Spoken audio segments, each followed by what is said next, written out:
What's up, folks? A new show here. I'm joined by Goshani, president of Battlefield Fight League.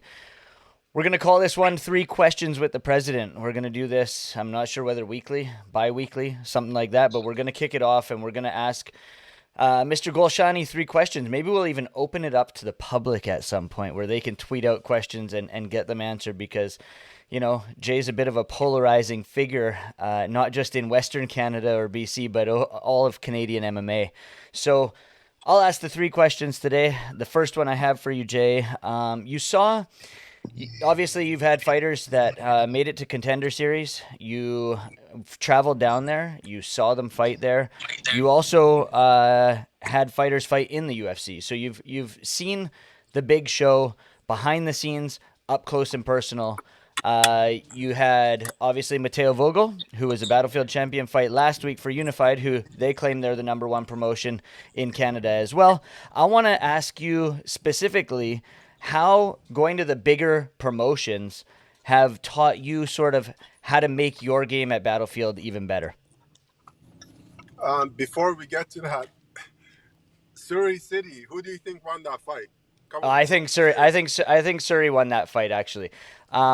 Very close fight, but I do believe he took it. And if you look actually at MMA Decisions, the website, I believe every media member scored that fight for Surrey.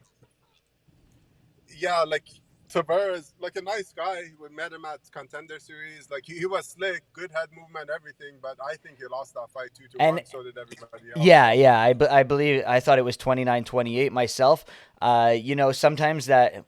I mean, I will say the Toronto judges were not the greatest on Saturday night. Yeah, I completely agree with you. I mean, the judging was just like way off. It was weird. Yeah, I thought Strickland won that fight as well. A close fight too, but I thought he won 3 rounds in that fight as well. Yeah, when I rewatched it, like first I thought Strickland won, and then when I rewatched it, I think he won 48-47 again. You gave him that last round, right? Yes, I did. Yeah. Yeah, exactly. So it was just, I guess, the judging is so subjective these days. It's hard to kind of guess which way it's going to go, right? Exactly. Back to your question, but I guess you were asking, like, what's the biggest learning throughout the last, like, 2-3 years, just being on Fight Pass, and I guess... Not even just on Fight Pass, but you actually going to the events and seeing how they run things. Because your guys' production value has grown over the last year even, I'd say, in comparison to the past. And you guys obviously have to grow with the times. But going there and going to UFC events and being behind the scenes and seeing how they do things, how much has that changed and helped you guys? Obviously, that always helps when you see a promotion like that, how smooth they are. But the key thing is, like, the feedback we get from UFC Fight Pass after every event or before an event, they kind of pinpoint and give us tips how to improve the product. Based on what our goals are, and that's a big I would say that's the key thing. Their feedback and their advice is what kind of helps us. But when you go, obviously, before, like, you see a UFC backstage and you see the Contender Series, obviously you learn a lot of different things, but again, that's a well-oiled machine. We don't have the same number of employees and budget, so we kind of have to work within what we have to improve the product and make it more kind of desirable for everybody to want to watch, right? Has any of the feedback that you've gotten from them sort of been like, what are they talking about? What do you mean? Like you didn't agree with what the feedback was? No. They I mean, they do over 200 live events a year, so they know exactly. There's nothing that they say that's not kind of useful. So they Of course. say that they can kind of tell what you need to do to get better ratings, and basically card placements, everything. It's just advice, right? They don't tell you what to do. It's just good advice. And you guys just re-signed with them, correct? Yeah, we just re-signed. We first signed with them for 2021, 2022, and 2023. now we just re-signed the multi year term with him. All right, question number two. As I said, Unified MMA, East Coast promotion, they consider themselves the number one promotion in Canada. We've seen you guys come from what, I don't know, 2010 was your first event. You've seen many organizations come and go. Unified, what was their last event? 55. So they've had 55 events. You guys have overdone that. What makes Battlefield the premier destination in Canada? Here's the thing, right? I mean, Unified is a good organization. Samurai is good. BTC is good. FLA is good. All these guys are good. We need everybody for the sports to find that next Canadian star and have a platform for everybody to compete. But I mean, I could say we are the number one promotion. Unified could say they are the number one promotion. Everybody could say that. But the thing is, if you look at I believe they started in 2010 also. So did we. We've done more events. We've sent more guys to the UFC than anybody in Canadian MMA history with 10. TKO, when they were sending guys to UFC, the, the MMA wasn't the same in Canada. Like when George St. Pierre was the biggest star in Canada, the rest of the world hadn't caught up to Canada and the US. There was only two, three big countries producing all the fighters. Now everybody's caught up. So it's a way bigger deal getting guys to the UFC out of Canada than it was back in the TKO days when they were the only show in town, and Canada was the second most dominant country in MMA by far, right? So the sports changed, but what makes us different is that we are the number one developmental organization. We always say that because we start guys from the amateur, take them to pro, and then a handful, like 10 of them, have made it to the UFC. But we start from the very beginning. So 6 out of the 10 guys that have made the UFC from a roster were actually amateurs with us. So that's like no other promotion in the world, not just Canada, can do that.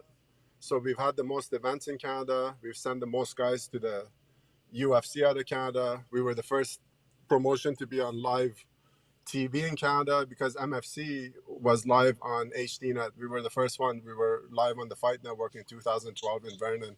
So I guess it's kind of subjective um, who is the number one promotion in Canada, but in terms of developing the athlete, there is no question marks. I mean, you can just see the statistics, right? And do you even really need to say that?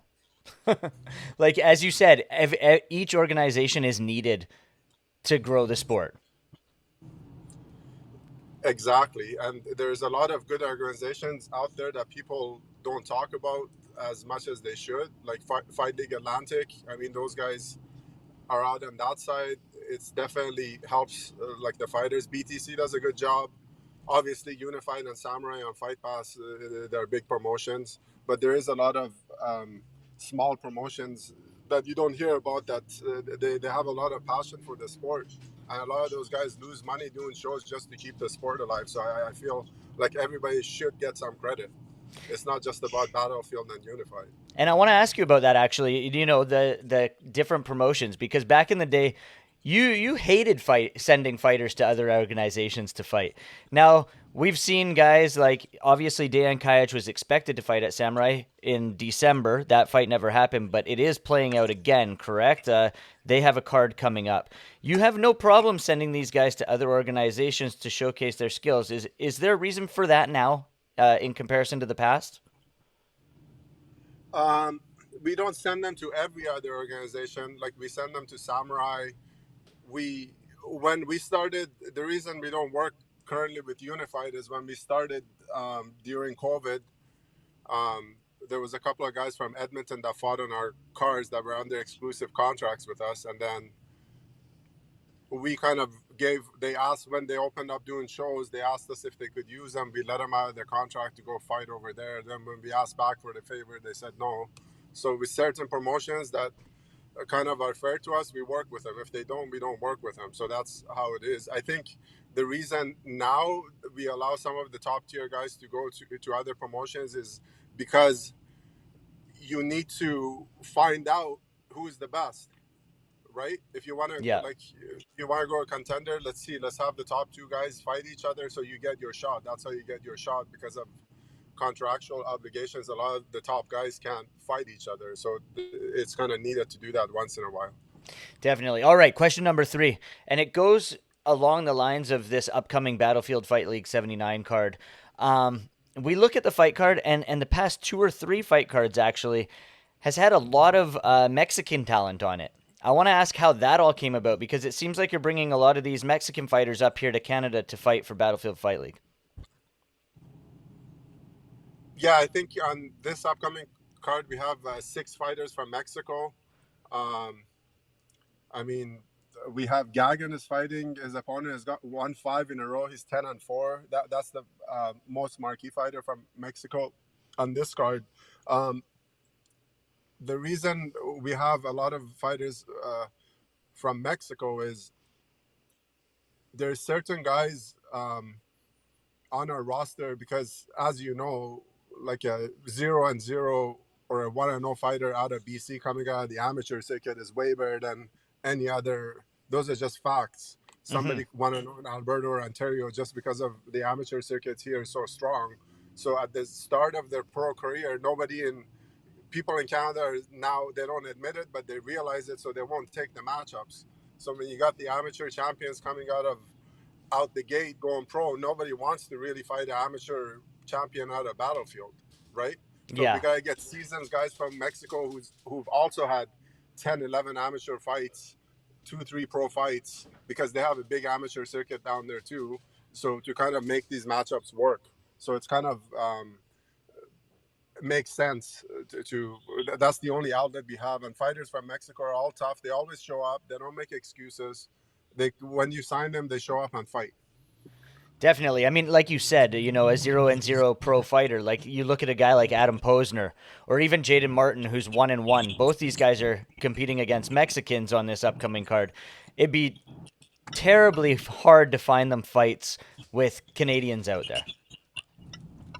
Yeah, I mean, look at like Jeremy Kennedy, for example. 2 and Yeah. 0, he was our world champion. Cole Smith, 2 and 0, had the title. Arjun, 2 and 0, had the title. Like these guys are going from amateur champion to UFC in less than 3 years. It's like an impossible feat, but it keeps happening over and over and over in BC. So we don't expect the Canadian to come and fight a BFL amateur champion out the gate because it just doesn't happen anymore.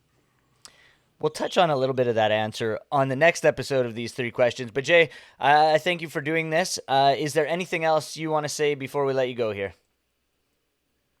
No, just we got a big event coming up on obviously February 8th.